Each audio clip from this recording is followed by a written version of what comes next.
Hi guys, welcome to my YouTube channel. This is Kobbyshots and you're welcome to my YouTube studio.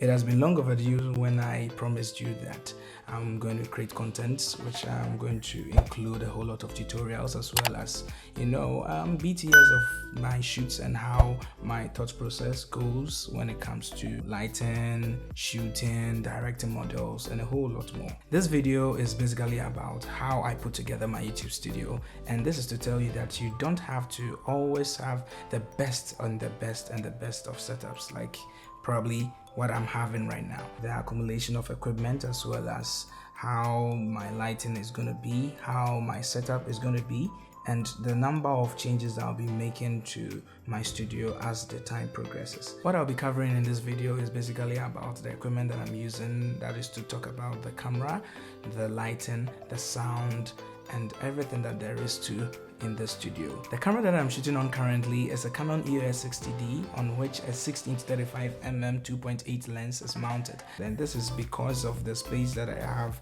in this studio. My bed is actually over there and I don't have too much space to shoot with a longer focal length, so a 16-35 is quite enough, so I can have variable wide angle focal lengths to play with to create the kind of depth and the kind of width that I want for my field of view. For my key light, I have an 18-inch ring light which can be regulated in terms of its intensity as well as the temperature that it yields. So this is it's quite good because I can regulate the temperature to suit the kind of white balance that I'm shooting on my camera.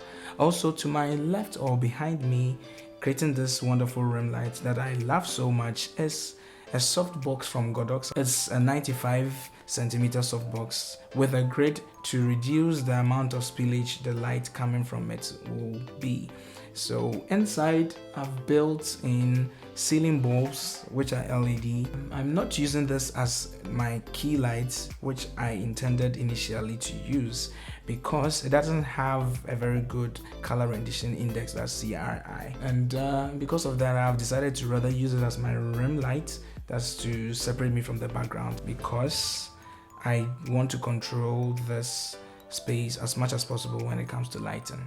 And I'll talk about the kind of paint or the color of the paint that I use for my room, elaborating more on how I want to manage or how I want to control the light within the space. Getting the studio space together had to have a whole lot of planning. I got some friends involved who are very good with painting, and I chose to split the painting of my walls in the room into two. I chose dark gray and white so that I could control the light that is introduced into the room through the windows very well. I have white over here and I have dark gray over there so that I can decide if I want to bounce off light, if I want to introduce light into the room. I know how to manage it with these color separations. For the monitors behind me, I have one from Samsung and I have the other from Dell. The Samsung has a tint of green and the Dell has a tint of red. You bear me out that there are different displays in color rendition from phones and other devices that have screens, and so I decided to go with two color renditions of monitors so that I could have a fair idea of how my pictures are going to look on different kinds of phones. I realized the importance of getting two monitors that have two different displays the hard way, because I didn't understand why my phone will yield different results in contrast against what I will have displaying on my monitor on my laptop. When I got to the realization, I had to calibrate or simply make sure that the colors are adjusted in a way that will yield better results even on my phone. So I used a particular image, I copied it onto my phone, and I kept it displayed on my monitor.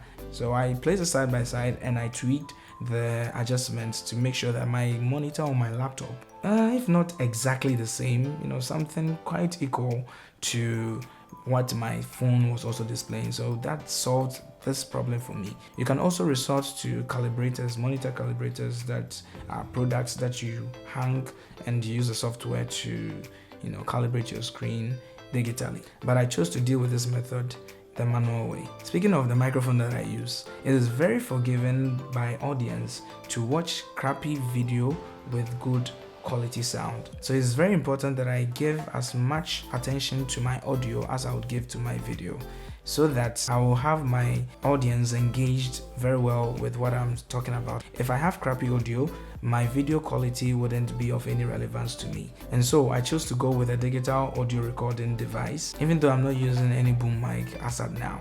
I'm going to get a boom mic to join with this device so that I can articulate my audio even better and have much better results. So basically that's what I'm using at the moment. This channel is going to focus on photography most importantly. If I'm going to talk about video in any way, it is going to be in the future someday, but as of now I'm focusing on photography mainly, and I'm going to touch on the things that most people might consider as trivial and wouldn't touch on. Even a lot of content creators wouldn't touch on it, and that's what I'm going to focus on, as well as the things that you normally wish that content creators regarding photography would create. And so I'm going to touch on lenses, I'll touch on lighting, as well as BTS videos on set and how my thought process goes, as well as the camera choices that you make for a particular project. And I'll give also advice on some topics that will be very relevant to your photography journey. Also, I'll be looking at interviews with fellow photographers who are into other genres of photography other than what I'm doing.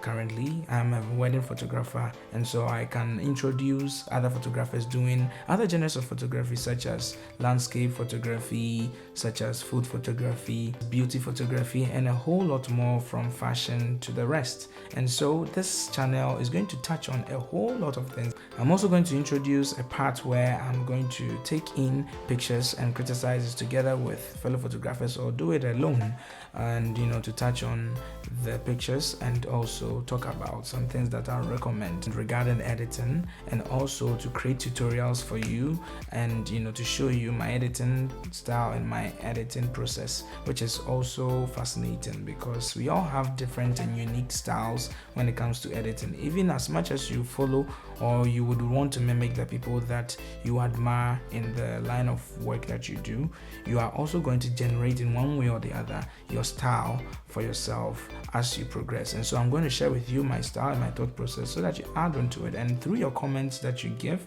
I'm also going to learn a whole lot from you. I've made a schedule for myself, and this schedule is going to be quite difficult to stay with, but I'm going to manage.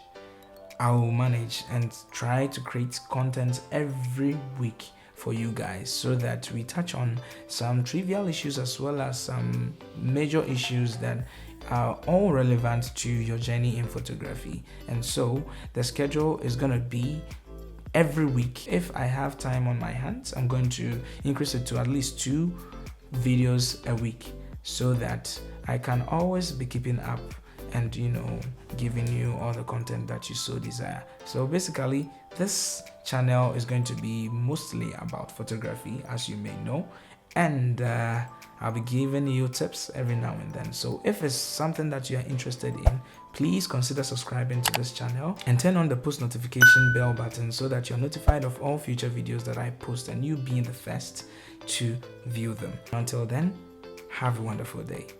Bye.